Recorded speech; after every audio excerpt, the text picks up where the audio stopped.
अस्सलामुअलैकुम।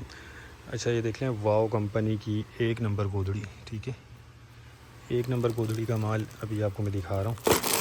एक bundle side से खोल के दिखा रहा हूँ, तो वीडियो पूरी देखिएगा। चैनल पर नए तो चैनल को सब्सक्राइब कर लीजिए ताकि हर आने वाली वीडियो अब तक पहुँच सके।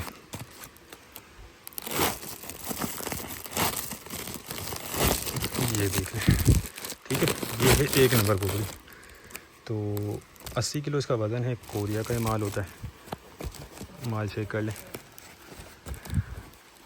अच्छा, इसमें गोदड़ी और रज़ाई ये दोनों चीज़ें मिक्स होती हैं। ठीक है, कोरियन है ये। और इसमें साइज़ जो है आपको सिंगल बेड और डबल बेड साइज़ दोनों मिक्स निकलेगा। अच्छा, ये देखें लंडे का माल है, रीलाउड है, ये जहन में रखिएगा। फ्रेश स्टॉक नहीं होता, लेकिन ये एक नंबर है। तो इसमें ये कि आपको कोई कटा फटा पीस बहुत ही कम निकलेगा। इसमें ये देख लें चैन वाली भी रज़ाई मिल जाएगी आपको, और बिछोनी रज़ाई, सॉरी गोदड़ी रज़ाई। ठीक है, ये दो चीज़ें इसमें आपको मिक्स निकलेंगी। अच्छा, इसके रेट जो है वो 15,000 रुपये हैं। 80 किलो इसका वज़न है। जिसको भी चाहिए वो रब्ता कर लें। अच्छा, एक ये बंडल भी देख लें, साइड से थोड़ा सा फटा हुआ है ये देखें।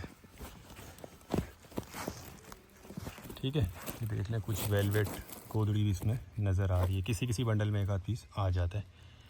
ठीक है, 15,000 रुपये रेट हैं। जिसको भी चाहिए वो रब्ता कर ले। टाइटल में नंबर दिया गया, 80 किलो इसका वज़न है। बाकी ये वाओ कंपनी है। साइज़ के हवाले से मैंने आपको बता दिया। तो उम्मीद करता हूँ वीडियो आपको पसंद आई होगी। नेक्स्ट वीडियो तक के लिए हमें इजाज़त दीजिए। अल्लाह हाफिज़।